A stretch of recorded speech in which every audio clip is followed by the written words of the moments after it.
কিন্তু আমরা এমন ভাব করব যে গুলি করে মেরেও ফেলতে পারি। তারা ভয়ে যেন সরে যায়। তাদেরকে আমরা ভীত সন্ত্রস্ত করব, ভয় দেখাবো এবং আমাদের অবস্থানটা খুব কঠোর দেখাবো। ঘরে যে ঘরোয়া কথাবার্তা বলে সে কথা নিঃসন্দেহে বাইরে প্রকাশ করার উপযোগী নয়।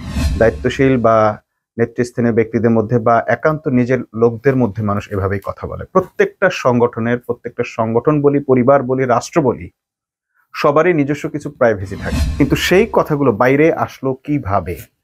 নিঃসন্দেহে এই দায়িত্বশীলদের মধ্যে কেউ গোয়েন্দা সদস্য হিসেবে উপস্থিত ছিলেন।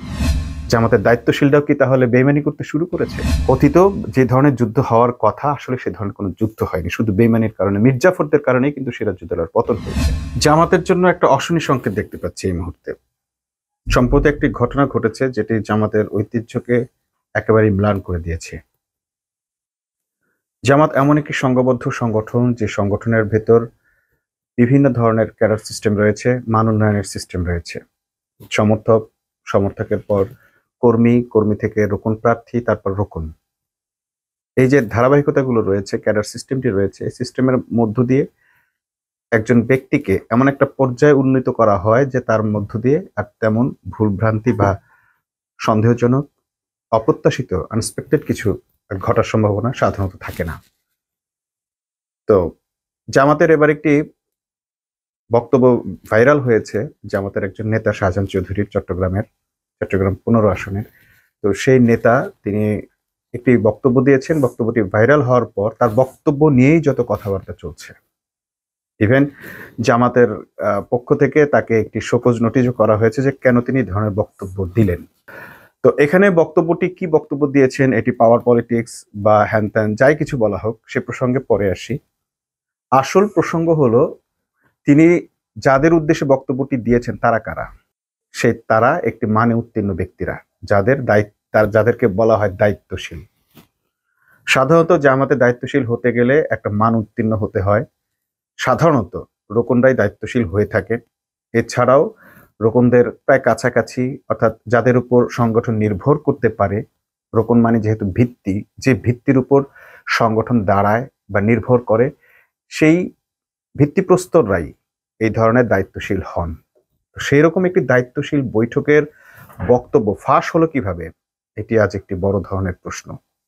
আমরা লক্ষ্য করেছি যে বক্তব্য তিনি দিয়েছেন, সে বক্তব্যটি তিনি অত্যন্ত খোলা মনে দিয়েছেন এবং দায়িত্বশীল বা নেতৃস্থানীয় ব্যক্তিদের মধ্যে বা একান্ত নিজের লোকদের মধ্যে মানুষ এভাবেই কথা বলে। প্রত্যেকটা সংগঠন বলি, পরিবার বলি, রাষ্ট্র বলি, সবারই নিজস্ব কিছু প্রাইভেসি থাকে। মানুষ ঘরে যে ঘরোয়া কথাবার্তা বলে সে কথা নিঃসন্দেহে বাইরে প্রকাশ করার উপযোগী নয়। আমি চ্যালেঞ্জ দিতে পারি, বাংলাদেশের এমন কোনো পরিবার নেই যে পরিবারের কথা যদি আপনি গোপনে রেকর্ড করে বাইরে ছাড়েন তার লজ্জায় মুখ দেখানোর মতো পরিস্থিতি থাকবে। কোনো পরিবার নেই। অর্থাৎ ঘরোয়া পরিবেশের কথা কখনো বাইরে আসতে পারে না। দ্বিতীয়ত হচ্ছে, মানুষ তার প্রত্যেকটা জায়গায় আলাদা আলাদা ক্যারেক্টারিস্টিক বা তার চরিত্র সে মেনটেন করে। যিনি বিশ্ববিদ্যালয়ের শিক্ষক, তিনি বিশ্ববিদ্যালয়ের ছাত্রদের মাঝে যেভাবে, শিক্ষার্থীদের মাঝে যেভাবে কথা বলেন, তিনি নিঃসন্দেহে তার পরিবারের সঙ্গে একইভাবে কথা বলেন না। কিংবা তিনি রাজনীতির ময়দানে ঠিক একইভাবে কথা বলেন না, কিংবা তার ফেসবুক দেখলে বোঝা যাবে যে সে আসলে অন্য আরেকটা সমাজ মেনটেন করছেন। প্রত্যেকটা মানুষেরই তাদের ব্যক্তিত্ব এটাই যে তিনি যখন যেখানে যে অবস্থায় থাকেন সেই অনুযায়ী তিনি বিহেভ করেন। তাকে যদি বলা হয় যে আপনি তো অমুক, আপনি এই ধরনের কথা কেন বললেন, বলতেই পারে, কারণ সে তখন ওইখানে সেই রোলটাই করছে। আপনি হয়তো তার কাছে তখনও ধরে রাখছেন সে অমুক, কিন্তু আসলে সে যে ধরনের আচরণটা করছে সে আসলে ওই মুহূর্তে সেটাই। প্রত্যেকটা ব্যক্তির তার অবস্থান কেন্দ্রিক, তার রোল কেন্দ্রিক, তার আচরণের হেরফের হয় এবং পরিবর্তন হয়। একই আচরণ মানুষ সবখানে করতে পারে না, তাহলে সে মানুষ থাকে না, সে রোবট হয়ে যায় বা সে হয়ে যায় প্যাটার্ন।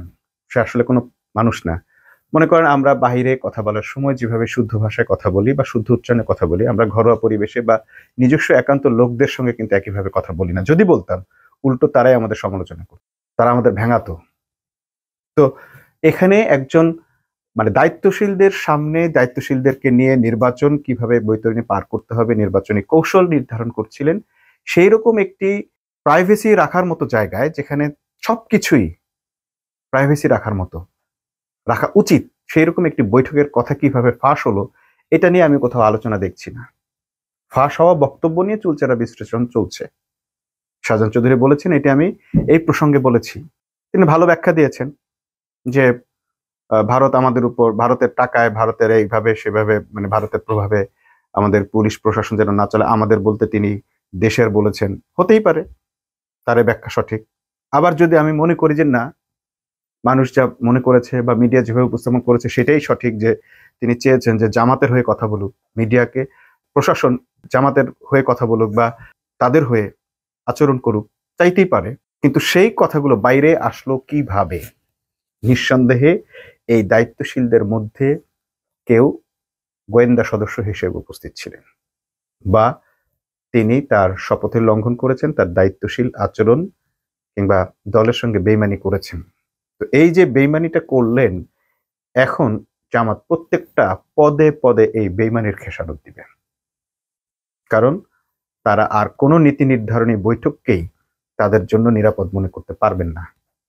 এমনও হতে পারে যে জামাতের মজলিসের শুরার বৈঠকের খবর বাইরে চলে আসতে পারে। সংগঠন অনেকটা স্ফীত হয়েছে, বড় হয়েছে, যার ফলে আজকে কি এতটাই দুর্বল অবস্থায় চলে এসেছে যে তাদের সবকিছু, সব মিটিং এর সব খবরাখবর, বক্তব্য বাইরে চলে আসতে পারে। জামাত কি তার এই নিরাপত্তার ব্যবস্থা রাখতে পারেনি, পারছে না? জামাতের দায়িত্বশীলরাও কি তাহলে বেইমানি করতে শুরু করেছে? একটি দলের পতন হওয়ার জন্য তাদের আর কোনো রাস্তার দরকার নেই, শুধুমাত্র বেইমানি যথেষ্ট। আমরা জানি যে সিরাজউদ্দৌলার সঙ্গে ইংরেজদের কোনো যুদ্ধ হয়নি।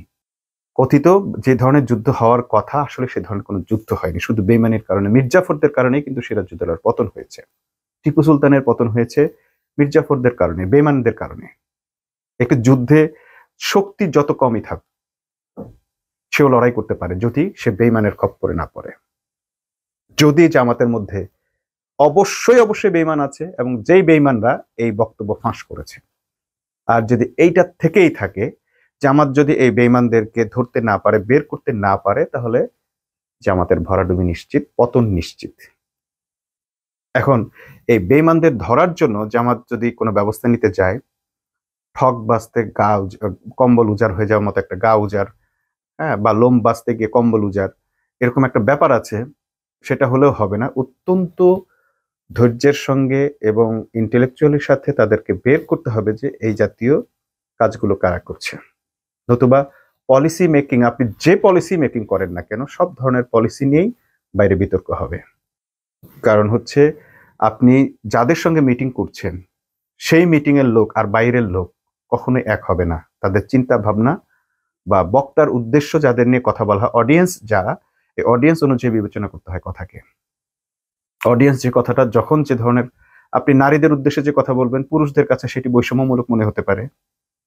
আপনি শিশুদের উদ্দেশ্যে যে কথাটি বলবেন, সেটি বয়স্কদের, যুবকদের জন্য ভিন্ন অর্থে মনে হতে পারে। আপনি হিন্দুদের জন্য যে কথা বলবেন, মুসলমানরা সেটাকে ভিন্ন ব্যাখ্যা করতে পারে। আবার মুসলমানদের জন্য উদ্দেশ্যে, খ্রিস্টানদের উদ্দেশ্যে যে কথা বলবেন, হিন্দুরা কিংবা মুসলমানরা সেটাকে ভিন্নভাবে ধরতে পারে।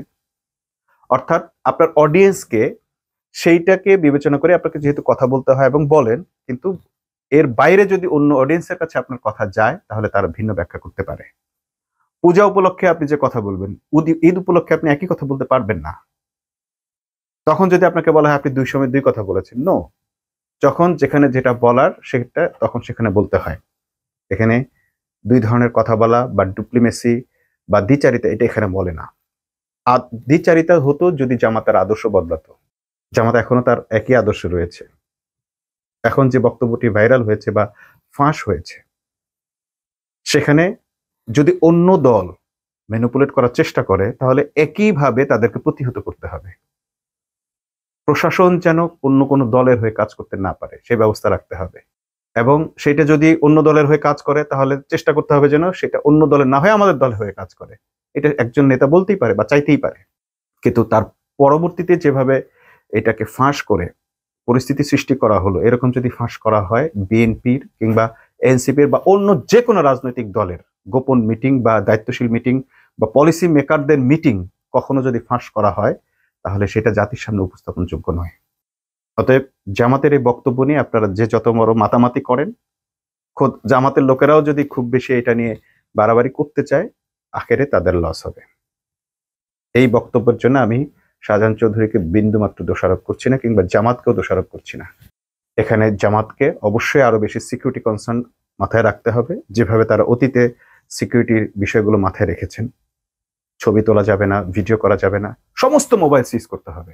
ভিডিও মোবাইল মানে এমনকি আপনি আপনার যে সহকারী আছে, সেক্রেটারি আছে, আপনাদের পার্সোনাল পিএস আছে, কারো মোবাইল থাকতে পারবে না। দায়িত্বশীল মিটিং গুলো এইভাবে হইতে হবে। যত ভালো কথা বলেন সেগুলো যদি পাবলিকের সামনে আসে, সেগুলো নিয়ে বিতর্ক করা যাবে। আপনার যে কোনো স্ট্র্যাটেজি যদি শত্রুপক্ষ জানে, আপনাকে পরাজিত করবে। সেটি ভালো হোক মন্দ হোক, যে ধরনের স্ট্র্যাটেজি হোক, আপনার স্ট্র্যাটেজি আপনার কাছে রাখতে হবে এবং গোপন রাখতে হবে। যদি গোপন রাখতে পারেন তাহলে সেটা স্ট্র্যাটেজি, আর যদি গোপন রাখতে না পারেন সেটা স্ট্র্যাটেজি না। স্ট্র্যাটেজির মূল থিমটাই হচ্ছে অন্যরা জানবে না, অন্যরা জানবে আপনার নীতি। সেই নীতি বাস্তবায়নের জন্য আপনি যে স্ট্র্যাটেজি নেবেন সেটা গোপন থাকতে হবে। এটা নাম কৌশল। এই কৌশল গোপন থাকতে হবে। সে আপনি যে দল করেন, ইসলামী বলেন আর সেকুলার দল বলেন। অনেকেই বলে হ্যাঁ জনগণের সঙ্গে এক কথা। অবশ্যই রাষ্ট্র তার জনগণের জন্য এক ধরনের কথা বলবে, কিন্তু তার ভেতরে পলিসি আরেক ধরনের থাকবে, সে পলিসি মেকিং আরেক ধরনের থাকবে। স্ট্র্যাটেজি, পলিসিটা সে বলবে, বাট স্ট্র্যাটেজিটা সে গোপনে রাখবে যে কিভাবে এই নীতিটা বাস্তবায়ন করা হবে। কারণ এই নীতি বাস্তবায়নের রুট যদি জানে, তাহলে দেশ শাসন কেন কোন কিছুই করা যাবে না। ধরা যাক পুলিশের মধ্যে যে মিটিংটা হয়, সেখানে হয়তো বলা হচ্ছে যে আন্দোলনকারীদেরকে কিভাবে দমন করতে হবে। খবরদার, তাদের কারো গায়ে গুলি করা যাবে না। যত খারাপ পরিস্থিতি হোক আমরা গুলি করব না, কিন্তু আমরা এমন ভাব করব যে গুলি করে মেরেও ফেলতে পারি। তারা ভয়ে যেন সরে যায়। তাদেরকে আমরা ভীত সন্ত্রস্ত করব, ভয় দেখাবো এবং আমাদের অবস্থানটা খুব কঠোর দেখাবো। মনে করেন পুলিশের একটি মিটিংয়ে, দায়িত্বশীল মিটিংয়ে বা উচ্চ পর্যায়ের মিটিংয়ে এই কথাগুলো হয়েছে, এটা যদি আপনি ফাঁস করে দেন, আন্দোলনকারীরা আর আপনাকে ভয় পাবে? গুলি করলেও তো ভয় পাবে না, বরং আরো বলবে যে হ্যাঁ তারা তো মিটিং এর সিদ্ধান্ত নিয়েছিল, কারো উপর গুলি করা হবে না, গুলি করলো কেন? আপনার এটা কি ফাঁস করা বৈধ? বৈধ নয়। তাহলে ফাঁস যারা করেছে, অবশ্যই উচিত যে কোনো ভাবে আগে তাদের উপর ব্যবস্থা গ্রহণ করা। আমরা এখনো পর্যন্ত দেখি নাই এই বক্তব্য যারা ফাঁস করেছে জামাত তাদের ব্যাপারে কি ব্যবস্থা গ্রহণ করেছে। হয়তো সে ব্যবস্থা তারা গোপনে নিচ্ছে বা তদন্ত চালাচ্ছে, কিন্তু আমার মতে এই ব্যবস্থা গ্রহণটা অবশ্যই প্রকাশ্যে হওয়া উচিত। আর নয়তো কোনো ধরনের স্ট্র্যাটেজি গোপন থাকবে না। যদি এটা জামাত করতে না পারে, আমি মনে করি এটা জামাতের জন্য একটা বড় ধরনের অশনি সংকেত। জামাতকে এখন যে পরিস্থিতিতে এসেছে, এমন একটা পর্যায়ে জামাত পৌঁছে গেছে, আলহামদুলিল্লাহ। অনেকেই জামাত নিয়ে প্রশংসা করছেন। একটি ইসলামী দল এবং ইসলামী দলগুলো সকলে মিলে বাংলাদেশে একটি নতুন পরিস্থিতি তৈরি করতে যাচ্ছে, নতুন একটি বাংলাদেশ গড়তে যাচ্ছে, যেখানে চাঁদাবাজ থাকবে না, দুর্নীতি থাকবে না। এখনো মানুষ আশাবাদী যে অবশ্যই যদি ইসলামী দল আসে, যদি জামাত ইসলামী ক্ষমতায় আসে, তাহলে বাংলাদেশে একটি নতুন পরিস্থিতি তৈরি হবে, যেখানে মানুষ অবশ্যই আগের যে কোনো শাসনের চেয়ে কিছুটা হলেও ভালো থাকবে এবং অনেক বেশি ভালো থাকবে বলে অনেকে আশা করছেন। তেমন একটি সুন্দর সমাজের জন্য এইটুকু স্যাক্রিফাইস সকলকে করতে হবে। এবং যেহেতু মানুষ এবার দেখার আশা করছে যে না ঠিক আছে আমরা জামাতকে দেখব, সব দল দেখা শেষ, এবার জামাত ইসলামের বাংলাদেশ, এরকম একটি স্লোগান উঠেছে, মানুষের মধ্যে উঠেছে। সব ধরনের, যখন যাকে জিজ্ঞেস করি তারা জামাতের ব্যাপারে ইতিবাচক কথা বলছে, তাহলে সেই ইতিবাচক জনগণের রায়কে কার্যকর করতে এবং কাজে পরিণত করতে জামাতকে অবশ্যই দৃঢ় ভূমিকা রাখতে হবে। এই ধরনের গাদ্দার, বেঈমান যারা দায়িত্বশীল বৈঠকের বক্তব্য ফাঁস করে, তাদেরকে চিহ্নিত করতে হবে এবং তাদের ব্যাপারে অবশ্যই কঠোর ব্যবস্থা নিতে হবে। যে অমুক দায়িত্বশীল, তার ব্যাপারে কঠোর ব্যবস্থা নিলে এইটা হয়ে যাবে, ওইটা হয়ে যাবে, হ্যান হবে ত্যান হবে, এই ধরনের ভয়ভীতি বা ওই যে নরমিয়াত বলে, উদারতা বলে, এই ক্ষেত্রে কোনো উদারতা ইসলামেও নেই। গোয়েন্দাগিরির ব্যাপারে, বেঈমানদের ব্যাপারে ইসলামে কোনো ধরনের উদারতা নেই। অতএব জামাত যদি কঠোর হতে পারে, জামাত এই বিপদ থেকে উতরে যাবে। আর যদি কঠোর হতে না পারে, তাহলে তারা নিজেদের লোকদের কাছে, বেঈমানদের কাছে পরাজিত হবে।